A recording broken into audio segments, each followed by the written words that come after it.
So I'm going to give a little bit of a rundown as to how the whole installation process works and get more specific into how it works for the B8 chassis A4. Now, when it comes to installing any Scar Audio product, buying the wiring kit that they make for their speakers is a must. Like, you need to get that. Makes the whole process a lot easier. And then one more thing that you do need is some kind of line output converter. Wire strippers, obviously, crimpers. A lot of wire strippers have crimpers, but like if you want to buy separate crimpers, then that's fine. You can do that as well. But with the A4 chassis, it is a lot easier. The main reason being because the battery is in the trunk where you would put the speaker anyway, versus a lot of cars, battery is in the front, which requires wiring all the way to the front. So that's why if you do have any kind of car that has a battery in the trunk, it's a lot easier to do. So here you can see the setup. The wiring management is obviously not the prettiest, but it is pretty self-explanatory and pretty simple, especially with the A4 B8 chassis. Now, if you are running the A4 B8 chassis, you're going to need to take these back seats out. It's just a couple of bolts on the other side, and it can pop forward as soon as you get it. You can pull these forward just like that. You can take them out. It's really not a hard process. And once you're done with that, you need to take off of this upper shelf. You don't have to be honest, but if you're like me and you blew this previous speaker that the car comes with, then you're going to have to take it out so that you can unplug it. And also seeing the plugs, like the colored wires that plug into the speaker is important. So you can't see it now because I put this shelf back in, but I will show you that in a second as to what wires they are for this chassis and this car. So, but taking the shelf out is not as complicated as you think. I mean, it's a lot of pop things. You have to take out these side trim pieces, which cover the airbags on each side. They're taken out on that side and on this side, which are all held in by just some clips. Once you get those out, then it's like 1, 2, 3, 4 clips up front. You also need to take the mesh guards off of the speaker, and there'll be 1, 2, 3, 4. You can see where these holes are right here. They're going to be T sockets, I think T25s.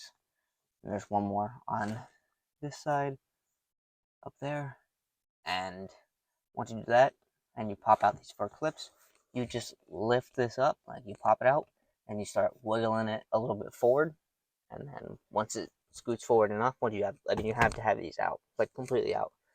I mean, you might be able to do it with them just leaning forward, but I would take them out entirely after, you've taken all the bolts out. So once you do that, pull that whole shelf forward, everything will be exposed. You'll see the color wires that are running to the speaker. You can't see them right now because there's just these basic wires, but the actual clip right here.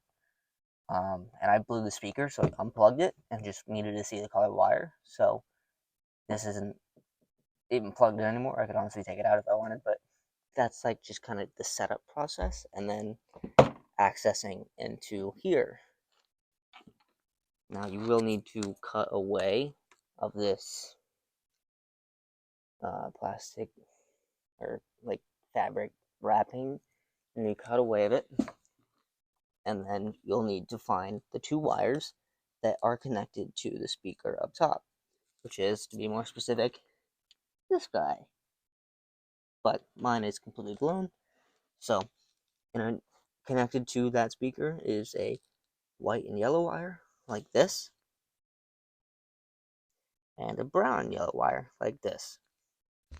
Now, the thing that is going to connect those, you're going to have to, cut them in half, like cut them, strip each side of the wire, because then you're going to run wires with it. So on the brown and yellow, you're gonna run the black and gray from your output converter and the white and black.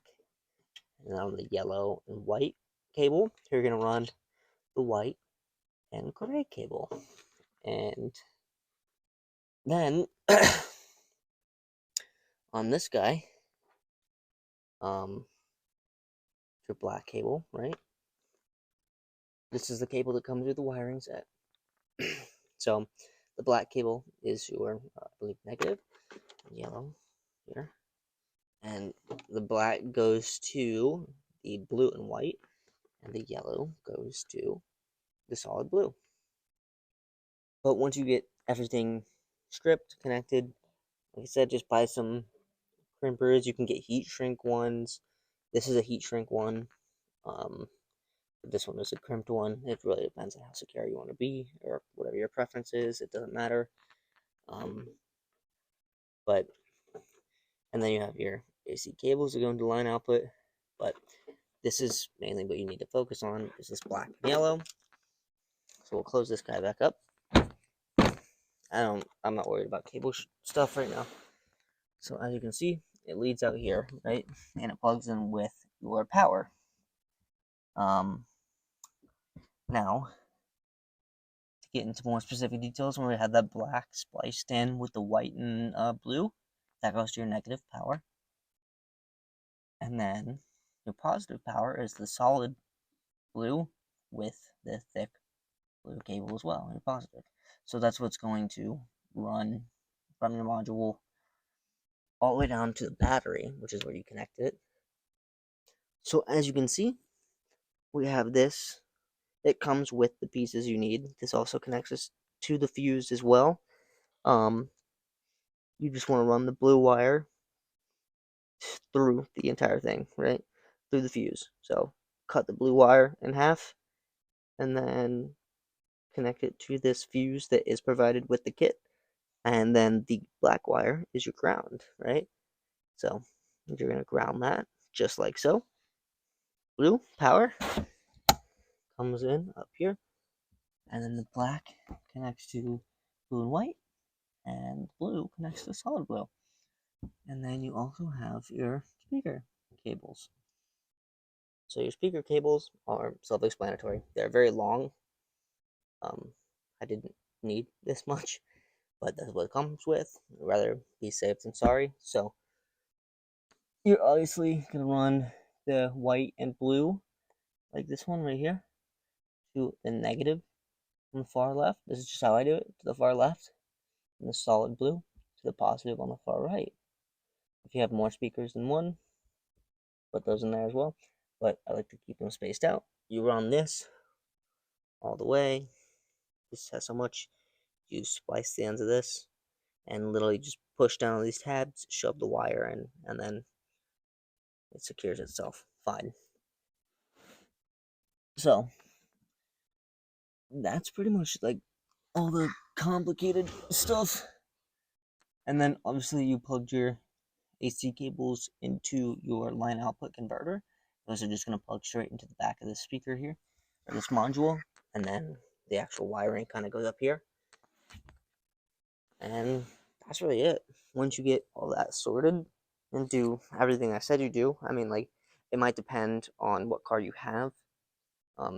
Battery being in the front is very common. Battery being in the back, not so much, but it makes it a lot easier. If it is in the front, then you will have to wire everything to the front pretty much so that you can have power for the speaker. But I mean, other than that, that's pretty much the whole process. Obviously, if you're working with a specific car, there's forums, there's pages out there that you might be able to find more information about your car specifically on what cables you need to splice into and whatnot. But mine is a bit of a simpler process. So that's pretty much that. Like that's really not a super complicated thing. I know like splicing might be a little bit scary, but if you mess something up, just put it back together. Like that's the nice thing about splicing. Like just kind of keep track of what you're doing. so that if you do think you messed something up, you can go back and check everything, you know.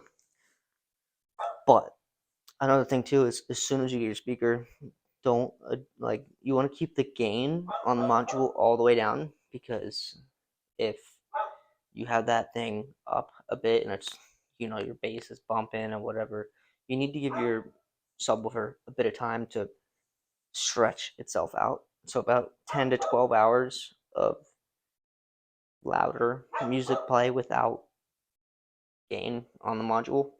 So leave the module gain all the way down, adjust other things too, but the gain down for about 10 to 12 hours of continuous play. Then you can actually turn it up and start to feel the bass a bit more, but you don't want to just blow your speaker right off the bat. So that's why you need to give it time to stretch and set itself in, kind of.